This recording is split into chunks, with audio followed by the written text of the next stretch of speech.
Kami hormati Ketua Yayasan Rumpun Nurani Ibu Hajah Renta Kristiana MSc, yang kami hormati Ketua PW Salimah Daerah Istimewa Yogyakarta Ibu Hajah Triwinarsih SP. Mari yang pertama dan utama kita memanjatkan rasa syukur kita kehadirat Allah Subhanahu wa taala.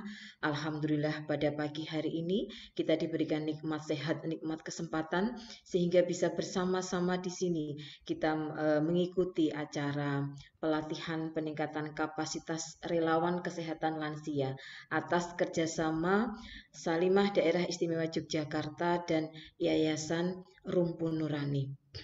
Salawat serta salam senantiasa kita curahkan kepada uswah kita, teladan kita Nabi Muhammad Sallallahu Alaihi Wasallam. Semoga kita semuanya diberikan kemudahan untuk beritibak kepada beliau dan insya Allah mendapatkan syafaatnya di yaumul akhir. Allahumma amin. Baik, di sini saya sebagai Direktur Sekolah Lansia Salimah Daerah Istimewa Yogyakarta mengucapkan terima kasih sekali jasa keluaran kasir kepada Yayasan Rumpun Nurani yang alhamdulillah pada kesempatan ini mengajak kami bekerja sama, berkolaborasi dalam rangka meningkatkan kapasitas begitu ya, relawan untuk relawan kesehatan untuk lansia. Kebetulan di sini sejak tahun 2019 saya dan teman-teman Salimah membersamai para lansia untuk mendirikan sekolah lansia Salimah yang alhamdulillah sudah ada di beberapa kota begitu ya, yang cikal bakalnya ada di Bantul, yang saat ini ada 30 sekolah begitu dengan siswa 1438 siswa lansia, dan juga inisiasi di Sleman, kemudian di Gunung Kidul, Kulon Progo, dan juga di kota. Nah, nanti diharapkan dengan adanya pelatihan rekan ini meningkatkan ini ya, kapasitas kita semuanya dalam mendampingi lansia. Kami berterima kasih sekali, ini sangat mendukung program sekolah lansia karena kebetulan kalau sekolah lansia ini salah satunya adalah peningkatan kesehatan untuk lansia, di mana lansia ini kita harapkan nanti menjadi lansia yang bahagia, mandiri begitu ya, yang bisa menikmati masa tuanya itu dengan indah dan husnul khotimah.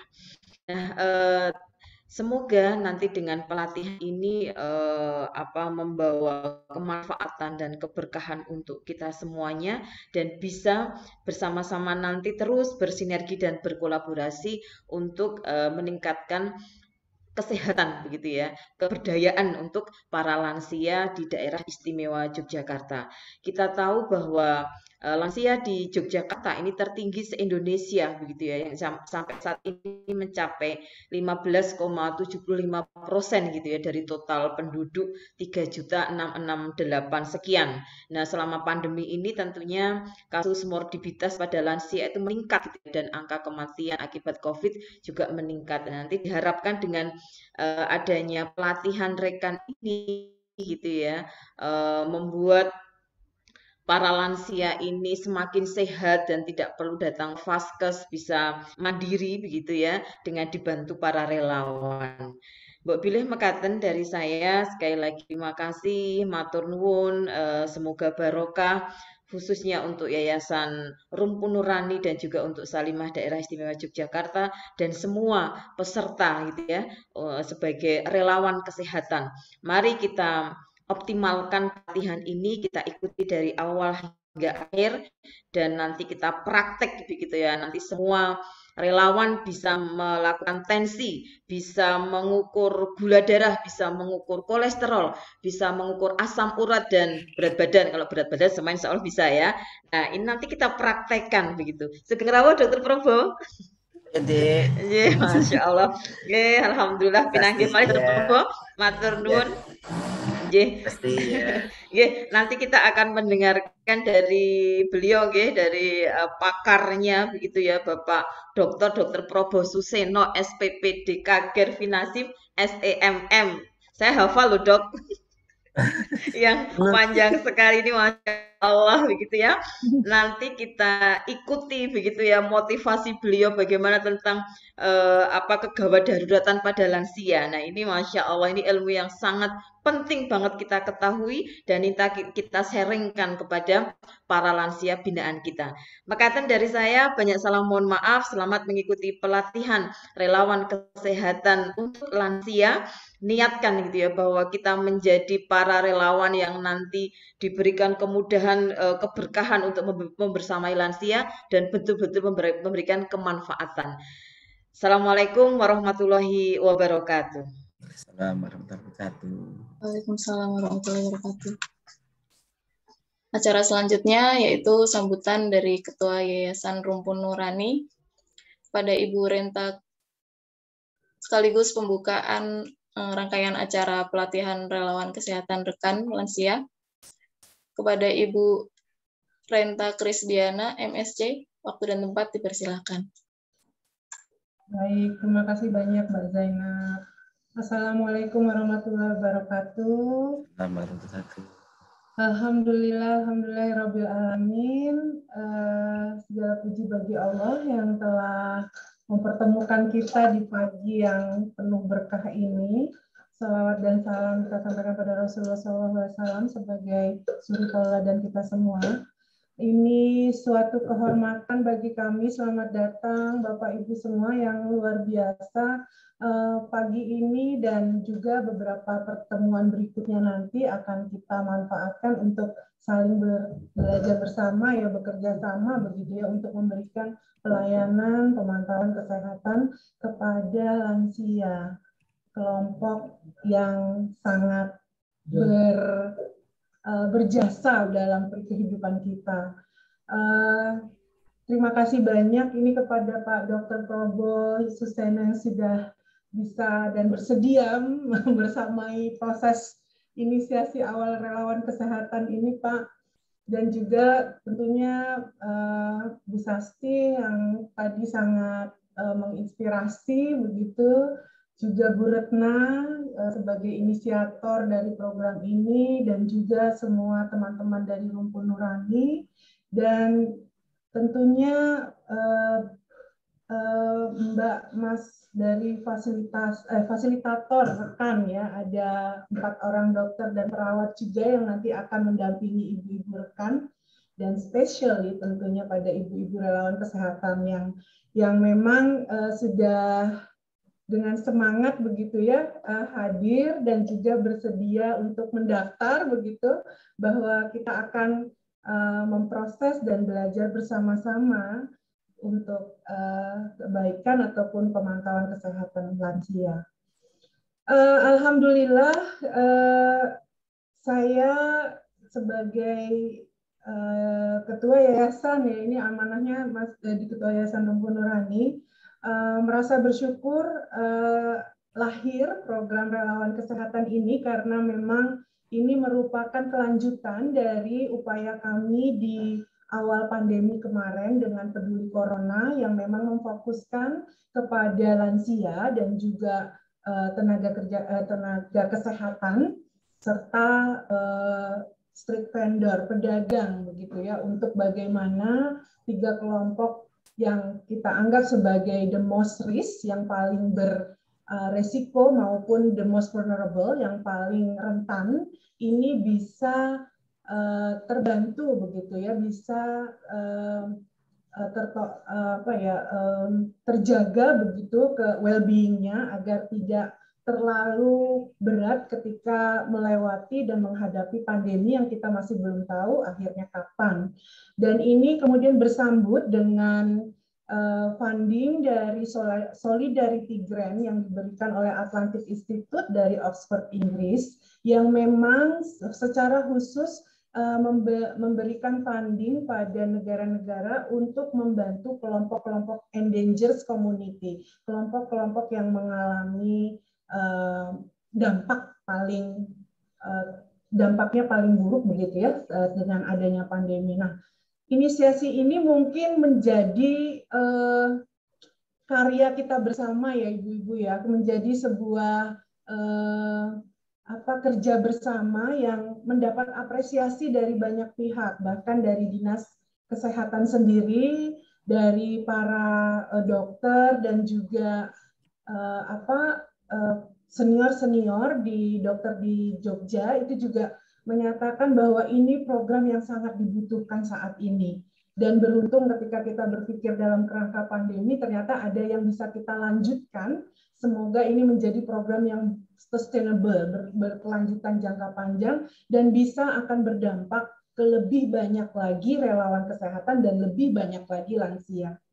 Itu mungkin semangatnya dari kami ya, Rumpun Nurani, dan juga yang ini bersambut dengan subhanallah ya, ibu-ibu dari Salimah ini memang terkenal dengan militan begitu ya, relawan yang betul-betul menjadi contoh begitu bagi kita semua karena semangat dan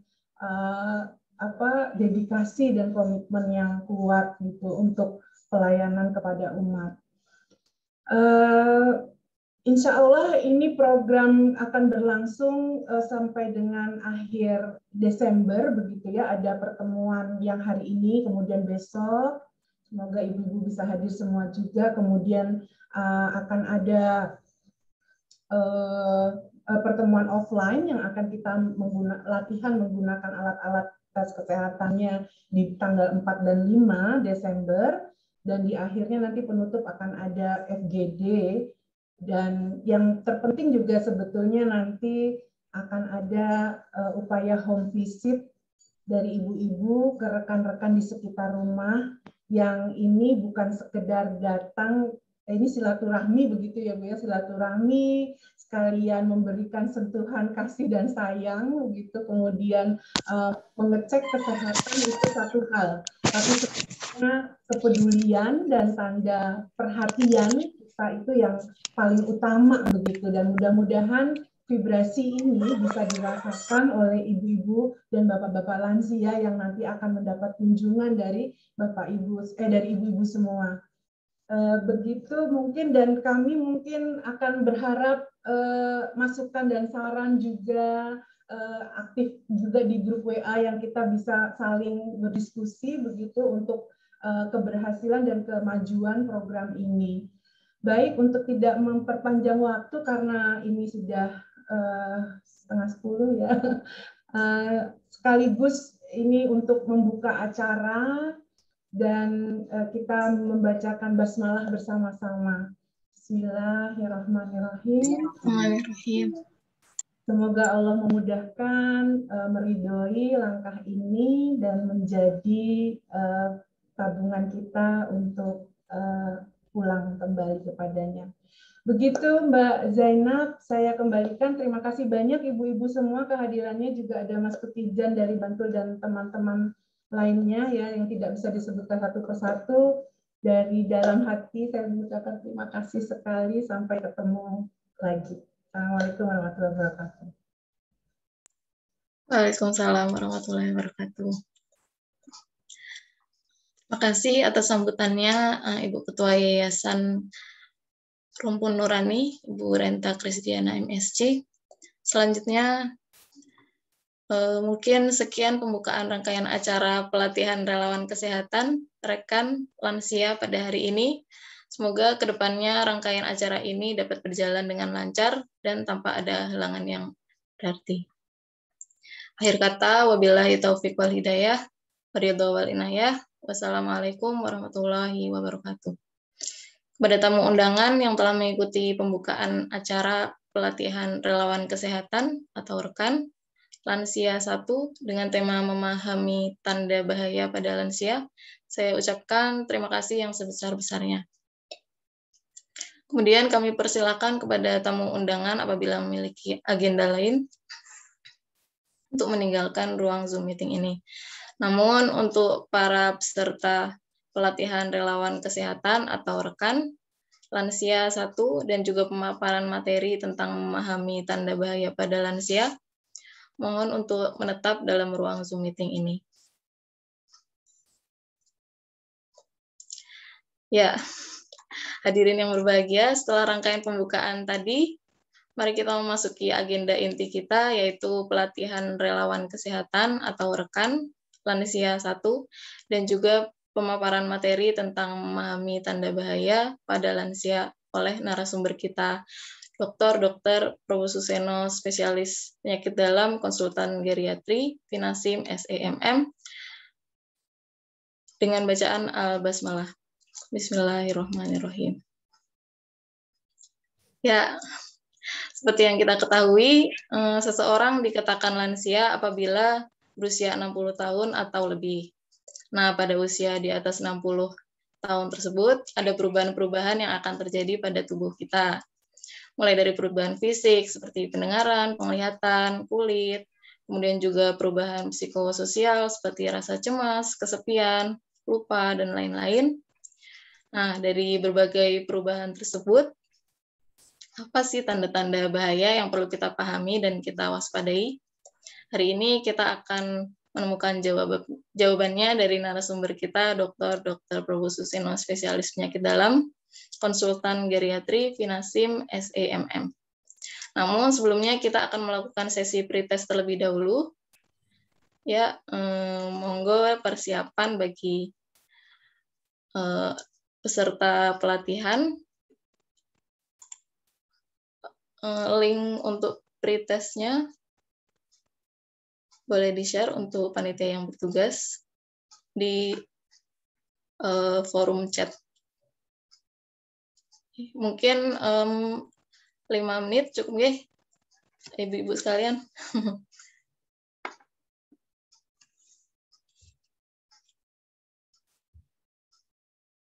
Link pretestnya.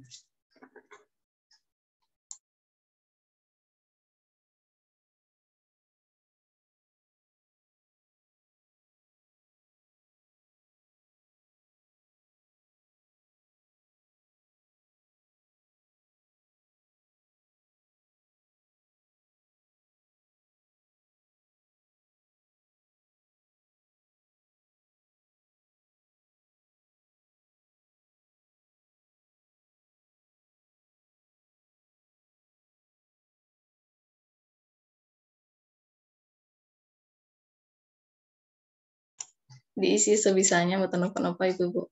Insya Allah tidak mempengaruhi rapot atau hal-hal seperti itu. Oh, belum ya?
Ya, linknya sudah ada ya, Bu? Boleh 5 menit dari sekarang. Silakan.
1 menit lagi ya Ibu-Ibu.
Untuk yang belum bisa buka link pretest dari forum chat, boleh dibuka melalui grup WA peserta pelatihan gitu nggih, Ibu sekalian.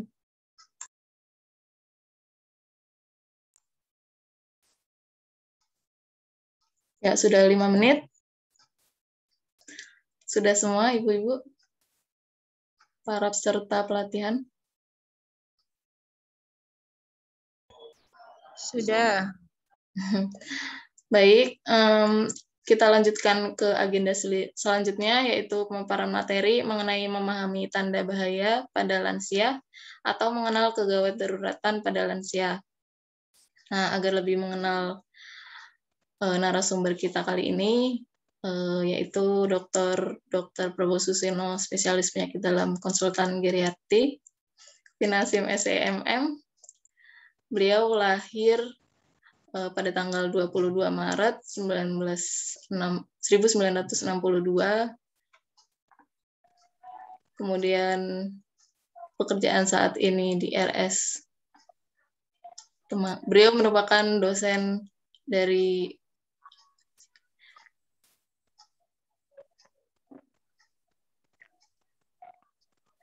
merupakan dokter di RSUP Dr.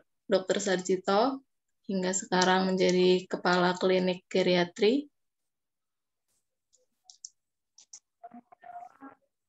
Ya, kepada Dr. Prabowo Suseno, konsultan geriatri Finasim SEMM, waktu dan tempat dipersilahkan. Assalamualaikum warahmatullahi wabarakatuh. Alhamdulillah wa syukurillah. Asyhadu an la ilaha illallah wahdahu la syarikalah. Wa asyhadu anna Muhammadur Rasulullah la haula wa la quwwata illa billah. Puji syukur mari kita haturkan kehadirat Allah atas limpahan kasih sayangnya, kita masih dimampukan Allah. Sampai pagi ini Allah masih beri kehidupan pada kita semuanya. Mari kita syukuri dengan cara menggunakan seluruh nikmat Allah ini secara efisien efektif untuk berbuat kebajikan sebanyak-banyaknya. Terima kasih pada pengurus yayasan Bu Nurani dan Salimah yang telah berkolaborasi dengan acara semacam ini, acara pelatihan relawan kesehatan Torekan Lansia. Ada episode yang pertama atau seri ke-1. Topik yang diberikan pada saya ini topik besar, dan ini kalau saya mendetail butuh waktu 22 jam. Nggak mungkin kan?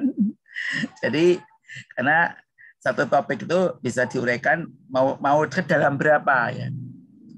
Mau dibuatkan setahun juga nggak habis, tergantung. Jadi yang saya sampaikan sifatnya superficial, kulit-kulit, tetapi insya Allah mencukupi untuk praktek sehari-hari. Untuk sebagai seorang relawan, lansia, atau apapun ya, atau jadi siapapun, termasuk untuk dirinya sendiri. Suatu saat nanti mungkin jadi orang tua, atau punya orang tua, punya mertua, atau kakak tua. Ya. Kakak tua di mana-mana, kita nanti bisa mempraktekkan ilmu ini. Ya. Jadi kalau kita belajar ilmu lanjut usia, ilmu geriatri, ini sangat firman Allah sebenarnya ya. Di dalam surat Yasin Allah katakan, "Wa man amirhu munaqisu fi khalqi afala ya'qilun." Dan barang siapa yang kupanjangkan umurnya, maka aku akan kembalikan ia sebagaimana awal kejadiannya. Apakah kamu nggak berpikir? Ternyata dengan semakin belajar ilmu ini, kita akan sadar betapa besar nikmat Allah yang dicurahkan pada kita. Terutama nikmat kesehatan. Benar, kesehatan itu luar biasa. Nikmat yang termahal. Dan sehat itu bukan prestasi, sehat itu anugerah. Hanya menjaga kesehatan biar tetap awet itulah. Itu ikhtiar yang perlu kita lakukan. Tapi nggak menjamin. 100% nggak menjamin. Meskipun kita punya peran 80%, yang 2% itu bisa nggak terduga. Atau 1% pun bisa nggak terduga ya. Udah olahraga, katanya ketemu buat sehat, pas olahraga mati kena serangan jantung. Bisa. Ya, dan itu sahabat saya. Kakak ipar saya meninggal pas baru tenis ya, tes korapena ya. Kemudian dia melepuh di pinggir lapangan tenis, nggak sampai 15 menit meninggal. Padahal seorang pejabat, istrinya pun seorang perawat senior. Ini mak contoh. Ada juga dosen yang hebat, main tenis, mati di lapangan tenis pula. Ada yang baru ihi jima dengan wanita yang bukan pasangannya, mati juga. Ya Allah, ada unsur apa ya kalau seperti ini? Apa nggak ada sinyal-sinyal? Ada yang baru berceramah, ada yang baru mendengarkan ceramah, mendengarkan khotbah, meninggal. Padahal khotbah Jumat waktu itu. Kisah nyata ini, jamaahnya meninggal. Waktu qomat Allah Akbar, asyhadu an la ilaha illallah, asyhadu anna Muhammadar Rasulullah, hayya 'alas shalah, kata qamat Islam, Allah Akbar, la ilaha illallah. Di aja, Bu, Pak. Ternyata enggak ada. Dosen senior. Ini dosen Gajah Mada ini. Ya, di masjid kampus. Coba bayangkan. Ada juga seorang senior dosen tokoh ya, Mbak ada ini, saya sebut namanya mesti tahu nih, tokoh nih. Berangkat ke alun-alun jalan kaki, takbiran di lapangan meninggal sedang takbiran. Coba, padahal berangkat sendiri itu.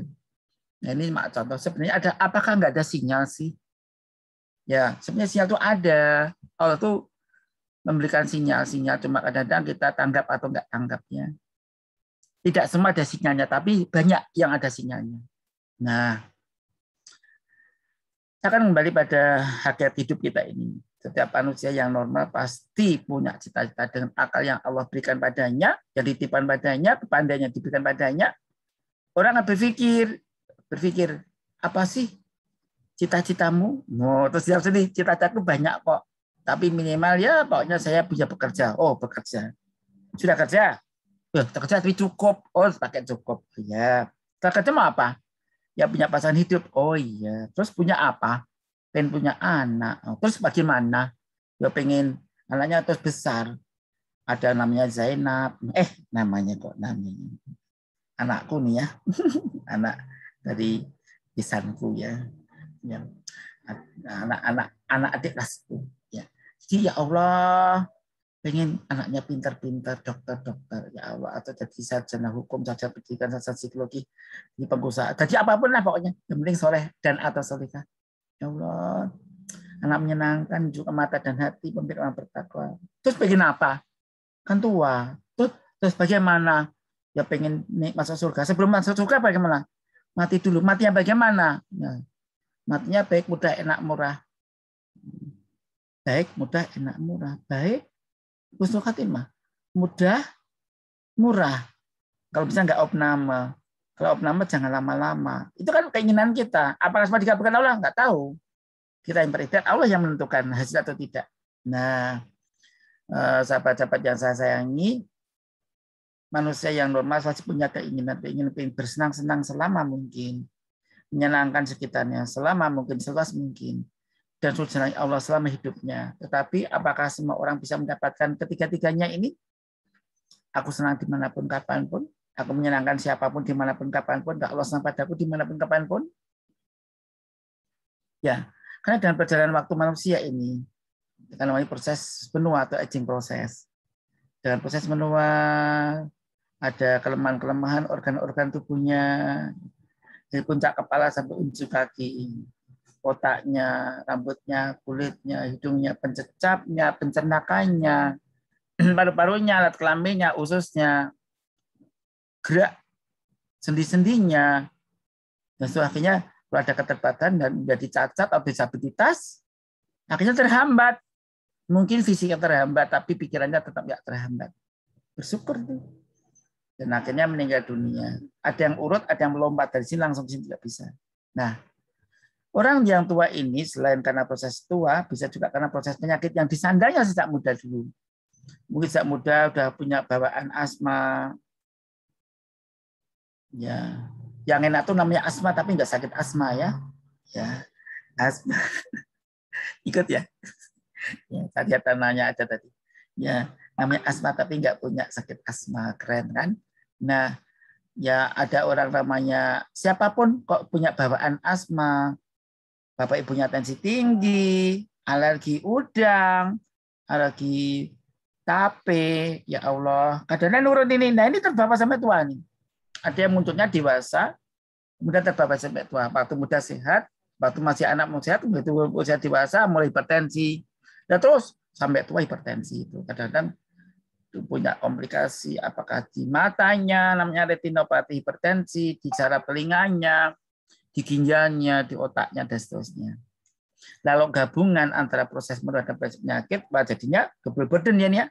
Double berat bagi organ akan menjadikan kelemahan, kecacatan, hambatan, akhirnya meninggal dunia. Dan ini sekali lagi sampaikan oleh tadi ya, Ananda Zainab tadi ya, raganya berubah, psikologisnya berubah, sosialnya berubah. Ada yang raganya menurun dulu tapi ekonominya bagus. Raga mulai menurun tapi kejiwaannya mulai mantap. Makanya ada beberapa segmen hidup manusia pada fisiknya 60-70 tahun itu menurun secara hitungan fisik, tapi ternyata lebih bijaksana. Banyak orang yang mendapatkan justru orang 60-70 itu puncak-puncaknya hebatnya dia. Ya. Dia sudah boleh bijaksana, bisa tidak egois, tidak emosional, kemudian bisa mengembangkan dirinya jadi luar biasa. Ternyata puncak sukses itu 60-70 malah ya. Bukan, memang secara fisik memang puncaknya itu 30. Tapi berkurang 1%, mulai umur 30 namanya hukum 1%. Nah, kalau ditanya mengapa seseorang itu sakit menua, penyebabnya banyak sekali. Yang jelas ada orang yang tua tapi tampak belum tua, gitu namanya ya seolah-olah dia punya ilmu anti aging ya, seolah-olah dia bisa melaksanakan ilmu anti aging. Prosesnya itu lambat, tetap ada tapi lambat. Bisa nggak? Bisa. Kalau tahu tentang apa seorang mau nih proses penuaan. Tentang mengapa menua ada lebih kurang 200 teori, nggak mungkin saya paparkan. Tapi yang terkenal ada teori radikal bebas yang menyatakan seseorang akan mundur kemampuannya akibat radikal bebas yang ada dalam dirinya, yang kemudian mengadaptasi berantai tubuhnya yang berubah. Dan ini perubahannya menyebabkan kalau sakit sinyal atau simptom itu nggak sama dengan orang muda. Nah ini yang jadi masalah. Telinganya, matanya berubah, tapi penerimaannya mungkin tidak berubah. Atau berubah tapi beda. Nah, kalau kita mendapatkan lansia di sekitar kita, coba tanya apa sih harapan lansia itu? Lansia itu kebutuhannya ada 10 paling nggak, yang kata Profesor Dr. Budi Darmoyo pada bukunya 214 bahwa orang itu kebutuhan lanjut usia itu ada 1-10 ini. Kalau semua tercukupi akan bersejahtera tenang, tapi kalau nggak tercukupi bisa menyebabkan kecemasan, ketakutan, kesedihan. Dan kadang-kadang muncul penyakit-penyakit yang ini berkaitan dengan hal tadi. Ya, saya nggak akan kupas ya. Yang jelas lansia itu butuh apa? Butuh perawatan dan pengawasan bidang kesehatan. Jadi nomor 4 ya. Nah, siapa yang mengawasi, yang merawat? Ya orang-orang yang disayangnya dan menyayangnya. Siapa itu? Bisa pasangannya, bisa anaknya, menantunya, cucunya, tetangganya, sahabatnya, bisa saja. Mereka sangat baik. Nah, kembali. Jadi orang-orang yang pengen bahagia, senang, dan menyenangkan ini ada penghalangnya. Apa penghalang itu? 1, 2, 3, dan atau 4. Apa itu? Pertama sakit, kedua miskin, ketiga karena kebodohan, yang keempat yaitu gampang tergoda. Nah, seseorang bisa aja nggak bahagia, gagal bahagia gara-gara apa? Sakit-sakitan. Istrinya mulai uring-uringan karena suaminya nggak mampu mengeksekusi dirinya. Kalau masih muda ya. Kalau udah tua biasanya udah nerimo. Ya. Jadi bermasalah yang lain. Aku bukan itulah kok Mas. Tapi kau kasihi aku dengan sepenuh hatimu. Wah, beda lagi. Butuh pertemanan, tidak kesepian. Nah, meskipun punya anak yang hebat-hebat, kalau semua anaknya pergi, ngelangut juga itu. Namanya loneliness atau depresi. Kadang-kadang kesepian ini kadang-kadang mengganggu sekali karena menjadi istilahnya fenomena sangkar kosong ya. Nah sekarang apakah sakit itu bisa menyebabkan miskin? Oh sangat bisa. Karena sakit parah, berobat ke dokter, rumah sakit yang sesuai kelasnya penuh, naik kelas atau bahkan tadi yang swasta. Akibatnya apa? Bayar. Nah, kalau bayarnya sakitnya kelamaan, nggak pakai asuransi, ya bisa bodol tuh. Ada yang sakit sampai dari 2 minggu udah 200 juta. Ih ngeri banget ya. Ya kadang-kadang ada yang malahan setiap hari aja sudah sekian juta dalam waktu 1 bulan bisa habiskan semua. Saya punya pasien 3 bulan sudah habis sekian miliar. Akhirnya semuanya ia usahakan sejak muda itu habis itu des-des. Ya Allah ya Rob. Nah kita kan nggak ingin semacam itu. Mengapa kok sampai fatal gitu? Ternyata diakibatkan sinyal-sinyal yang Allah berikan itu nggak kita anggap dengan nyata. Akhirnya datang dah terlambat. Terlambat itu. Kalau terlambat ya sudah. Terlambat sudah. Kau datang padaku setelah remuk organ-organmu. Nah, organnya ada remuk baru datang. Terlambat sudah. Nah, kita nggak ingin terlambat. Itulah kita berharap dengan ilmu yang kita sampaikan nanti dari Allah lewatkan mulut saya, ini moga-moga bisa mengenali gejala yang berbahaya pada tahap dini ya. Sehingga kalau penanganannya cepat bisa menghemat biaya, lama rawat inapnya pendek, dan tidak menyebabkan kecacatan. Ya, jadi penghematan dan mencegah kecacatan bahkan kematian dini. Secara ilmu loh ya, karena tergantung Allah ya, semuanya tergantung Allah. Tapi secara ilmu bisa diikhtiarkan. Nah, mengapa sakit dan miskin? Sakit menyebabkan miskin kan ketidaktahuan, kebodohan. Ya, karena itu kita berusaha di rekan ini antara Rumpun Nurani dengan Salimah bekerja sama agar masyarakat tidak bodoh, gitu. Terutama mengenali hal yang berbahaya pada usia lansia. Siapakah yang perlu tahu? Semuanya, yang lansia maupun yang pralansia. Ya. Nah, tapi kadang-kadang sudah tahu, tapi mengapa tidak bahagia? Kenapa? Tergoda nafsunya. Nah, karena itu sahabat-sahabat yang saya sayangi, kalau kita lihat mengapa seorang sakit, penyebab sakit karena badi, pamit, ya, bawaan, defisiensi, degeneratif pikiran, autoimun, metabolik, infeksi, atau trauma, tumor, dan tak dipakai. Nggak saya kumpul semuanya. Dan mengapa sakit ini sekali lagi adalah karena badi ya. Nah, badi pamit tadi macam-macam. Dan sekarang akan saya kupas sedikit-sedikit, tapi saya nggak kupas semuanya. Karena kita nanti tajamnya pada gejala ya. Ini masih sedikit saja saya sampaikan. Sahabat baca saya sayangi, pasal yang senjata dan lansia itu ada 14 untuk laki-laki, perempuan sampai 13 ya. Dan apakah banyaknya gangguan ini lebih membuat parah ya enggak mesti, tergantung organ mana yang kena ya. Karena itu kita akan sampaikan secara sederhana. Problem lansia tadi sudah saya sampaikan meskipun sekilas, yaitu tidak dapat bergerak, kalau lama sekali, tua sekali, hanya tidur aja, gampang jatuh, kemudian nggak bisa mengendalikan berak kencingnya, kalau udah mau kencing sudah nggak bisa tahan lari, gitu, nekat yang ngompol. Ya. Dan yang keempat ya, adalah mengalami kepikunan, kecerdasan menurun, sakit infeksi, sembelit, kesepian, salah gizi, bisa kelebihan, bisa kekurangan gizi, kemudian muncul penyakit efek samping dari pemeriksaan pengobatan, karena kemudian sulit tidur, dan daya tubuhnya mulai menurun, dan yang terakhir penglihatan pentetapnya menurun dan impotensi. Ini kalau orang lelaki. Nah, pada lansia itu penyakit yang bahaya banyak sekali. Ini ada hipertensi, gastritis, sakit makan kencing manis, kolesterol yang tinggi, diabetes tinggi, kegemukan, penyakit jantung, anemia rematik, dan lain sebagainya ya. Nah, ternyata seperti yang saya sayangi, termasuk stroke ginjal, kanker, prostat. Ini ternyata ada simptom-simptomnya. Karena itu kita belajar terus agar simptom-simptom kita mengenali. Karena kalau kita mengenali bisa menghematan dana yang besar. Nah, sekarang kita kupas satu-satu ya. Apa gejala penyakit berbahaya dari David Penner yang kombinasi dari beberapa ilmu yang kekinian? Apa sih penyebab seseorang berbahaya ini? Saya akan nggak sebutkan. Karena penyebabnya banyak banget dan kalau diterangkan sangat sulit atau panjang. Tapi saya nyampaikan hanya gejalanya saja. Gejalanya saja. Pertama, ini terkait darah ya, ada 5 poin. Yang terkait darah ada 5 ya. Pertama adalah jumlah darah yang hilang banyak pada hari itu. Wah, ini harus nih. Mimisen nggak lama, nggak bisa berhenti. Berhenti terus mimisen. Ya Allah. Batuk-batuk ada keluarganya. Haha. Aduh, ini gimana ya? Wah, pakai dan kena smash dengan bulu tangkis kena matanya besar. Ya Allah, ternyata apa? Hemofilia. Ya, perdarahan yang terjadi. Ini tetangga saya habis meninggal semua habis. Nalaknya habis pada 3 ganteng-ganteng kita tes kena kok aja besar enggak berdarah enggak bisa dihentikan.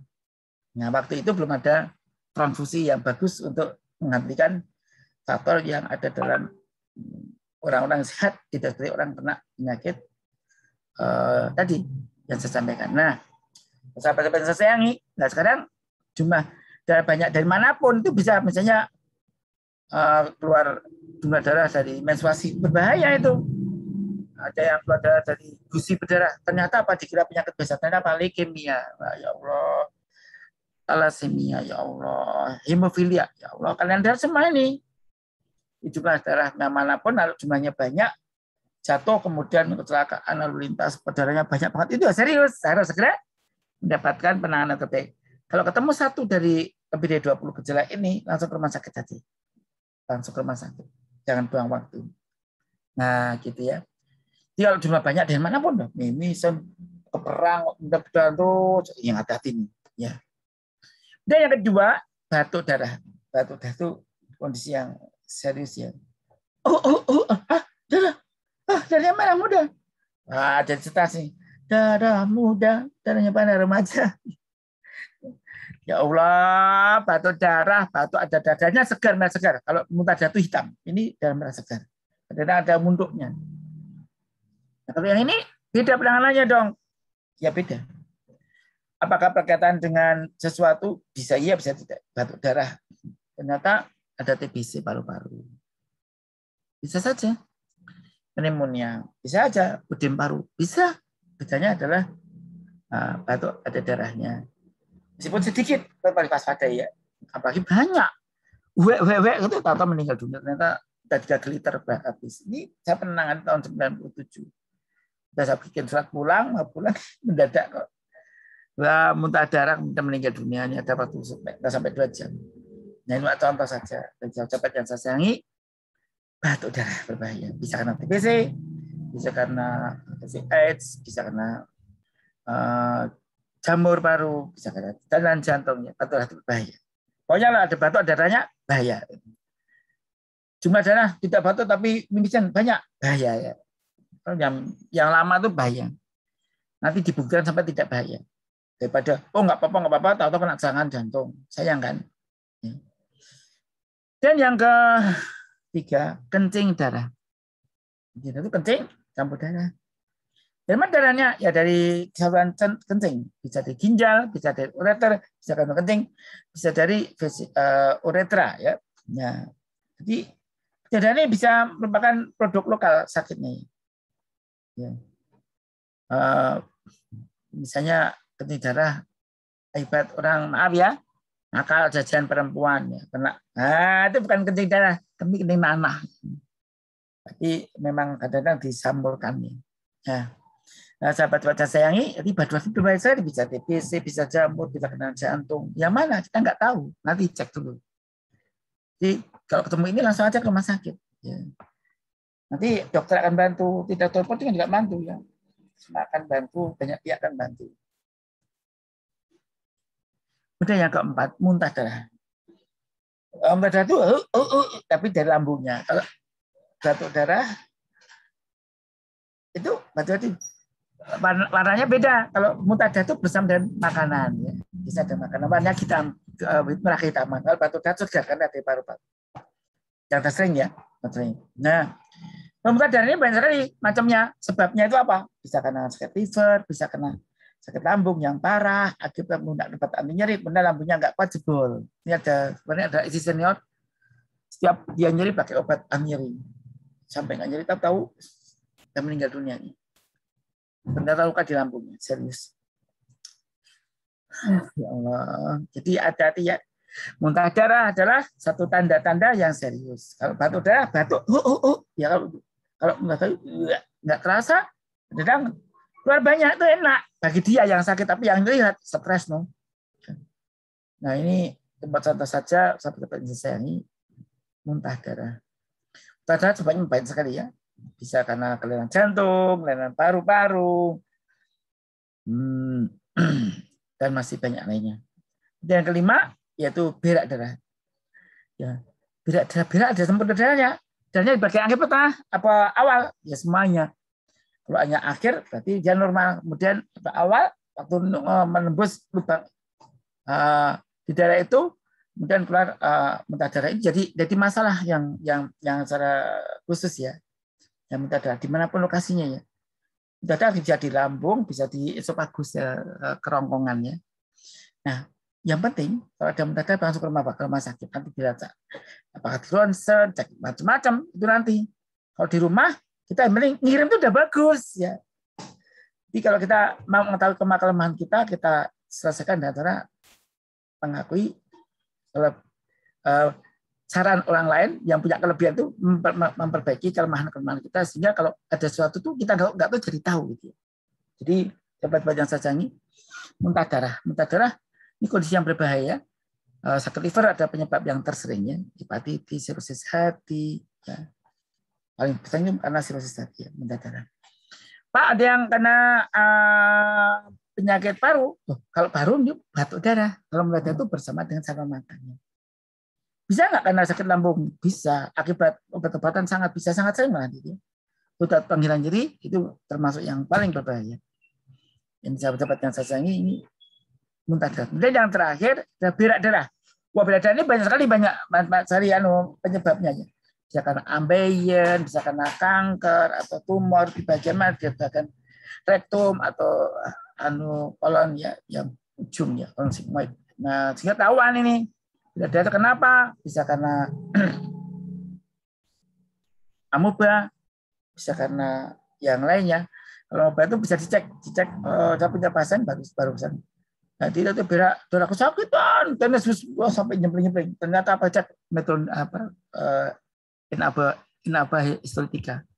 Nah, benar tangani ya dapat udah 3 hari dapat, tapi tetap dihabiskan sampai sama 14 hari. Ini sahabat-sahabat saya sayangi. Banyak yang kita bisa waspadai. Nanti penting dapat darah, kemudian muntah darah, dan berak darah, dan berak dari manapun, yang penting jumlahnya banyak dan berbahaya. Nah, ini yang pertama ya. Teng. Yang kedua saya izin sebentar ya. Minum sebentar.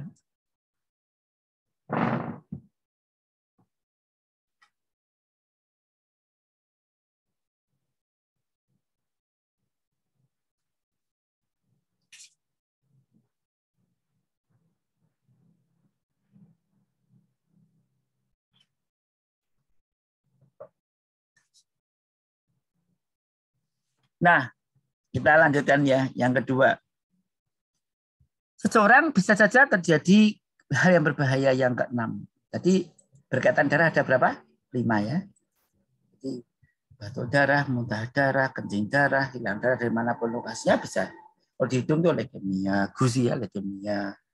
Ya, yang paling sering nih leukemia mahan ya. Dan karena kita lanjut yang ke-6. Apa itu gejala penyakit yang berbahaya nomor 6? Yaitu kebiru-biruan yang nyata pada bibir dan kuku jari. Biru-biruan yang baru saja ya, lama. Kuku jarinya mengalami warna kebiruannya sianosis ya, sianosis. Kalau itu yang terjadi, ya kita bersihkan. Ada apa ini ya? Berarti ada oksigenasi yang kekurangan di bagian organ yang ujungnya, yang dipasok darah dari darinya. Ya, kalau kita biru-biruan pada bibir kuku biasanya karena sianosisnya bisa mendadak itu bisa ruptur dari pedotnya putusnya katup jantung ya. Jantung itu bisa ada dipasang ya yang tiruan ya. Dan itu kalau katup jantung ini, kalau katup jantung yang alami buatan Allah ini ada masalah karena sesuatu hal, kadang-kadang koda tendini ya, talinya itu yang menghubungkan antara serambi dengan bilik, ya, itu kadang-kadang kalau kena sipilis ya bisa putus sendiri mendadak. Kalau putus mendadak lagi biru-biru. Ini kalau nggak cepat ditangani bisa saja orang tadi mengalami kematiannya. Dengan selanjutnya serius nih, cuma nggak diketahui. Ya, jadi ini contoh saja. Kebiru-biruan ini bisa banyak terjadi. Ada siapapun, apalagi daerah dingin, naik gunung, ya kadang-kadang biru-biru hati-hati ya. Segera berhenti, benar hangatkannya. Hangatkan. Ini sanotik ini. Kemudian yang ketujuh, suka bernafas dan tidak baik dengan istirahat. Ini berbahaya. Dan ternyata di UGD Rumah Sakit Umum Dr. Sucipto yang kami teliti, itu ada seorang yang gejala itu tidak sama dengan penyakitnya. Dia datang bingung, nggak mau makan, ngerengek. Biasanya sibuk, simbok tuh nggak kayak gini. Sekarang kok kayak gini sih? Dokter, aku ikut dokter jangan pergi kemana-mana. Kok jadi seperti ini ya? Nah, ini apa ini? Nah, dokter kok sesak sekali. Nah, dicek. Oh, ternyata bukan edem paru tapi sesak ya. Nah, kita mikir nih. Mikir ya di mana ya masalahnya ya. Nah, kalau ada sesak napas tidak bisa membedakan istirahat, ini serius, pasti serius ya. Semacam kalau asma ya. Asma yang pasti akan sulit ya. Kalau asma yang ringan kan disemprot ya, pakai obat pelega dan mencegah alerginya dan membuat lega pernafasannya itu. Kalau kita berikan pada seseorang, kalau responnya bagus tidak penyakit mah itu akan cepat baik. Tapi kalau dia punya sakit mah kadang-kadang bukan makin baik karena penyakit mahnya yang menyebabkan dia jelek ya. Jadi sahabat saya ini suka bernafas. Kalau tidak baik dan istirahat lebih dari 1 hari, serius ya. Apakah nanti untuk membantu oksigen berhapus pakai oksigen yang di lewat tabung atau lewat dinding itu ya. Ini nomor 7 sahabat-sahabat yang saya sayangi. Suka bernafas tidak baik dengan istirahat. Ini pasti serius nih. Ya. Pasti serius ya. Apakah asma karena jantung namanya asma kardiala, apa karena paru-paru asma bronkiala? Yang mana? Kita nggak tahu, dilacak saja dulu.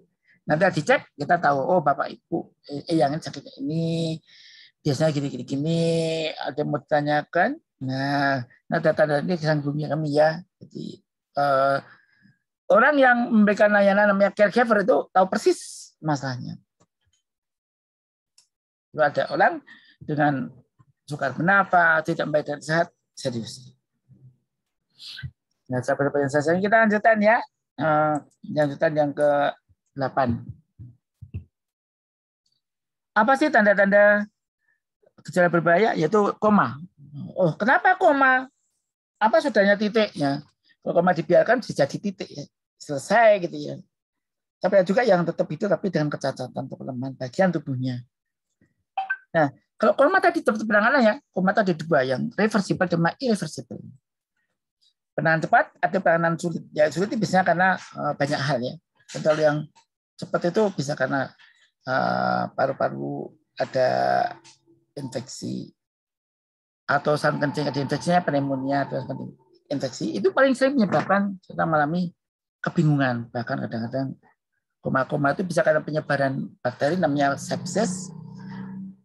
Ada juga karena kekurangan baterai itu seperti apa ya? Hiponatremi. Kurang hiponatremi bisa menyebabkan dia teler nggak berapa lemah. Ketahuan ternyata natriumnya cuma 112. Oh ya udah, begitu transfusi diinfus dan yang dibutuhkan normal. Makanya untuk melacaknya yang paling sedikit dan paling besar biayanya. Tapi kalau udah ditangani kadang malah pengobatannya lebih mudah dibanding menemukannya. Ya. Seperti yang saya sampaikan, koma adalah tidur dalam dan cubit tadi diam terus. Nah, ini kalau seperti itu harus hati-hati ya. Itu serius ya, dianggap berbahaya. Nah, kemudian nomor 10, penderita sangat lemah sampai pusing, sampai berdiri, ternyata apa? Tensinya drop. Nah, kenapa tensi drop? Oh, tadi malam kelelahan, Pak Dokter. Oh, saya banyak pekerjaan, nanti ya tak lembur-lembur. Wah, akibatnya seperti ini. Nah, bisa karena irama jantung yang normal, tadi bisa karena jatuh bulannya kurang.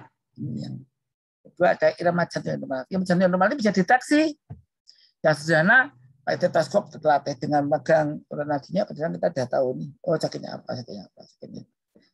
Nah, jadi kalau ada penderaan sangat lama berdiri, bisa berdiri mau pingsan, letak itu ya curiga ini masih serius ya. Kita jangan anggap seperti dengan oh nggak apa-apa mukui apa ya. Nah, kemudian yang ke-10 tak dapat kencing ya, tidak dapat kencing. Kalau seorang nggak dapat kencing bagaimana? Makan pasti nggak bisa nih. Nah, kalau nggak dapat kencing langsung bawa ke rumah sakit saja. Pasti lebih dari 1 hari. Data saya ada yang gagal ginjal, makanya ya kasihan. Program terapi tidak sampai hidup. Nah, kenapa? Prostatnya membesar, ada batu, ada kristal, atau ginjalnya rusak. Kadang-kadang seorang dokter memastikan dengan USG, kadang-kadang dengan racun seperti penghancur dan penarik batu tadi keluar. Nah, sahabat-sahabat saya ini. Tapi semuanya bisa seperti itu. Terus gimana ya? Nah, bahannya aja yang kita mengapa ada kalsium berlebihan dari bahan kalsium kita keluarkan, kita tutupi, kita ganti. Apa yang enggak menyebabkan tidak kencing karena apa? Oh, kekurangan bahan apa atau kelebihan bahan apa? Sesuaikan, tambahkan. Ya. Ya, pada orang-orang yang tidak dapat kencing 1 lebih itu serius ya, pasti ada sesuatu yang tidak gampangnya di ginjal, namanya gagal ginjal akut ya. Bisa nggak sembuh kalau gagal akut masih dapat sembuh, tapi tak kronis wah sulit ya. Hingga dapat itu langsung bahaya loh. Ada seorang pejabat di Manggu waktu itu, anaknya dari menteri, dicek cepat apa ya, nggak cepat kencing. Wah, ternyata apa ginjalnya masalah operasi prostat ya. Untung tidak terlambat ya. Kalau terlambat kan jadi masalah ya. Nah, ternyata prostat membesar, batu, kristal dan sebagainya. Di sahabat-sahabat saya, kita bisa lihat di talacak ya, di mana ada apa masalah yang dihadapi oleh seseorang tadi. Dan yang 11 adalah tidak dapat minum cairan apapun sehari atau lebih. Ya. Ini ya berapa di Janab? Sampai jam berapa? Sampai jam 11, dokter. Oke. Nanti kita tanya jawab ya. Habis jam 11 tanya jawab ya. Sampai jam berapa tanya jawabnya? Materi sampai jam 11, kemudian setelah jam 11 20 menit untuk tanya jawab, dokter. Oke. Ya, Nak. Ya. Kembali ya. Jadi kalau nggak dapat minum apapun itu serius. Kalau nggak dapat minum apapun, coba makan nggak bisa. Itu serius. Sehari lebih langsung. Nanti dipasang apa nanti? Infus kan? Atau sonde. Oh dia butuh mau kanker. Tumor pada lambung. Lambungnya nggak usah dimasuki. Nggak ada kanker. Ya lupanya kanker. Waduh itu gimana ya? Ya sudah. Infus. Nah, infus pakai jalan tembus ya. Jalan ibaratnya kan bypass. Kekurangan cairan ya pasang infus, masukkan cairan dalam tubuhnya. Dan ternyata tadi kita bisa dapatkan orang tidak dapat apapun kekurangan cairan bisa ditandai dengan blood kencing yang tinggi atau natriumnya agak naik dikit rata-ratanya. Kembali, ya, jadi kalau ada orang tidak dapat minum apapun serius tuh bahaya. Nggak bisa minum apapun, makan apa lagi? Pak saya bahaya Pak. Apa? Kenapa? Saya nggak mau minum tapi makan banyak. Oh, nggak tak cerita no. Ya, kemudian yang 14 sampai 12 muntah atau mencet yang hebat lebih dari 1 hari atau beberapa jam pada bayinya. Jam bayi itu pada hanya berapa jam, 3 jam, 4 jam. Udah dirasa segera ke rumah sakit. Pemenahan yang bagus bisa menghemat waktu dan penemuan penyakit juga cepat tangan dengan bagus, hemat biaya, nggak perlu opname. Ya. Tapi ada juga yang pengen opname karena bosan rambut gawe ini. Nah ini jadi masalahnya. Yang saya hormati, yang 13 yaitu nyeri perut yang hebat. Setiap nyeri yang terus mengganggu itu hati-hati ya. Mungkin bukan penyakit biasa. Ya, ya Allah nyipulnya santiput, ya Allah nggak bisa berak, nggak bisa kencing, berarti usah tersumbat nih.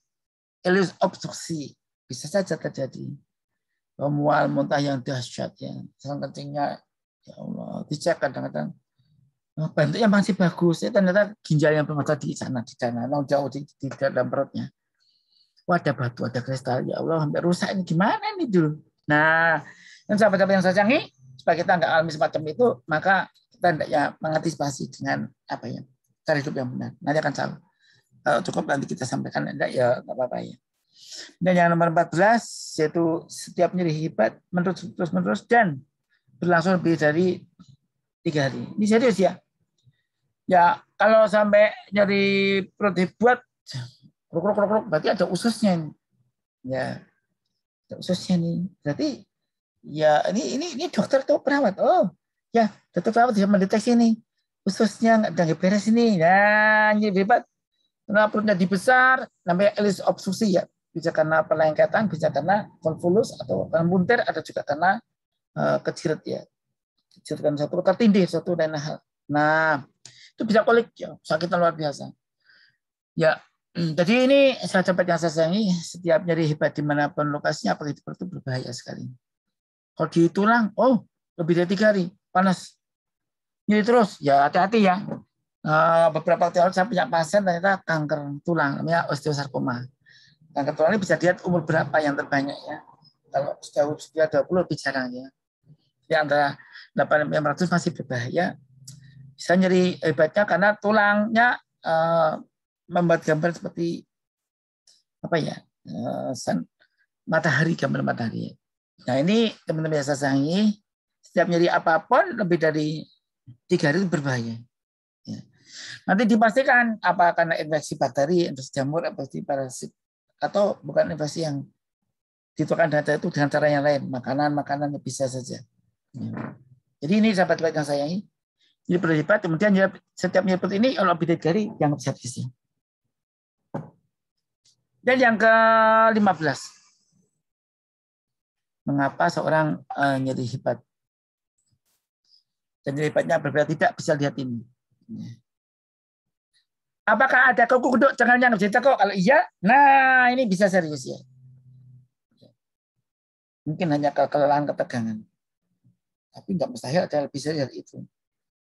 Yang meningitis, kelelahan ketegangan. Bagaimana mendeteksi membedakannya? Ya kalau orang meningitis biasanya selain kesehatan menurun juga kesehatan umum fisiknya juga menurun ya. Ya. Nah ini aku kuduk ya cengalnya. Cek ya, cek supaya kita tidak salah menangani kalau ada orang yang kuduk di sini. Ini kan bisa ditekuk-tekuk. Ini enggak kaku banget. Ditekuk pas badannya ikut nih. Kalau terjadi ini sangat mungkin karena meningitis. Pernah waktu kita tugas haji ada yang pasien Indonesia yang seperti itu, akhirnya ya temannya pulang, dia belum pulang sampai dikatakan aman. Nomor 16, kejang lebih dari 1 kali. Pada apa? Pada anak-anak yang mengalami masalah ini. Apakah kejang demam sederhana, apakah tipoid atau paratipoid atau tetanus atau semacamnya. Nah, kejang lebih dari 1 kali ini dianggap serius ya. Serius ya. Pada orang-orang biasa, kejang yang kejang demam ini lebih dari 1 hari, kalau tangani dengan bagus, ya boleh gitu ya. Tapi kalau ini nggak sembuh-sembuh, apalagi sering kambuh-kambuh, dicek ya ke dokter ahli dalam konsultan penyakit tropis ya. Nanti dibaca secara khusus, nanti dapat layanan yang terbaik dari beliau. Sahabat-sahabat yang saya sayangi, jadi kaku kuduk, kejang demam, macam ditekuk sini nggak bisa ditekuk. Kaku. Nah, kemudian yang berikutnya adalah sebenarnya.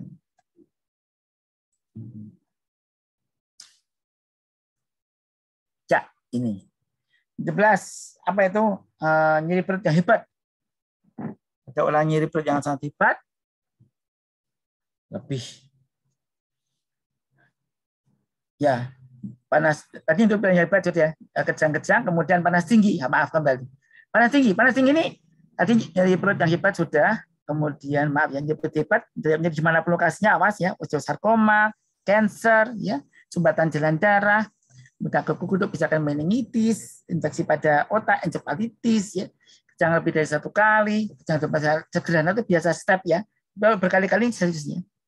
Kemudian panas tinggi. Nah, panas tinggi itu berapa patahnya? Lebih 39 derajat Celcius. Yang tidak turun dengan obat-obatan. Udah minum obat turun panas, tetap panas. Gitu. Terus sebentar naik lagi. Serius, pasti serius nih.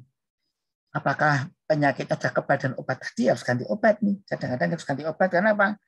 Kumannya sudah sangat akrab dengan antibiotik itu, nggak bisa membunuh dia. Nah, aku datang, alah teman, jangan gitu toh. Wah, ternyata ada ditawari nih. Karena orang tadi yang makan obat dengan tidak teratur kadang-kadang menyebabkan apa ya, kekebalan, resistensi antibiotiknya namanya. Nah ini kalau ada orang panas tinggi tidak turun dengan obat-obatan, awas nih. Kita harus serius ya. Ya apalagi lebih dari 3 hari, 4 hari, 5 hari, 6 hari panas terus, hati-hati ya. Pasti serius. Ya nomor 18 yaitu menurunkan berat badan dalam jangka waktu yang lama.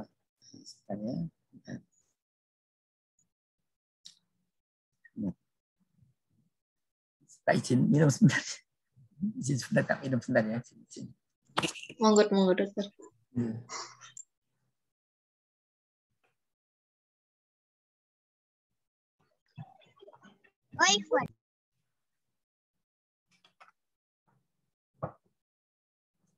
Ting. Lanjut ya, berat badan turun. Serius nih. Kalau ada orang berat badan turun tanpa bersengaja itu serius. Jangan dianggap sepele. Mas, apa dek? Aku mudun berat badan tuh sebulan turun 15 kilo. Hah? Turun, padahal makannya biasa. Hah, ternyata ada kondisi tujuannya. Serius nih.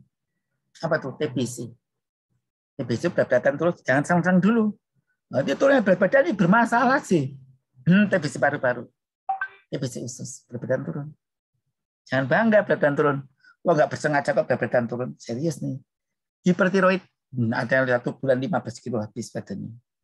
Ya, saya punya pasien yang ada berapa banyak pasien saya. Turun-turun tak lacak, jadi apa? Hipertiroid. Kita berikan obat antinya, selesai. 1 bulan naik lagi berat badan naik 10 kilo. Balik lagi, cepat sekali. Hipertiroid, TBC, kencing manis, bagi depresi, apa sih? HIV/AIDS. Terakhir apa? Kanker, jangan lupa ya. Ya. Jadi berat badan itu bisa kena TBC, HIV/AIDS, kanker, diabetes mellitus, hipertiroid, ya, depresi. Ya, yang satu lagi apa? Giginya patah, infeksi gigi mulut. Nah, ompong. Nah, ini dia berat badan turun nih. Ya, cepat-cepat yang sayang. Wah, gara-gara mikir anak nggak mau makan. Nah, kan depresi. Saya,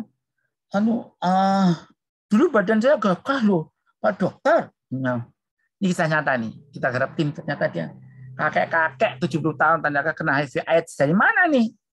Ternyata dia kan direktur, buka cabang di satu kota, kemudian tinggal di hotel, kemudian minta diselimuti selimut yang bisa bergerak-gerak. Waduh, ternyata apa?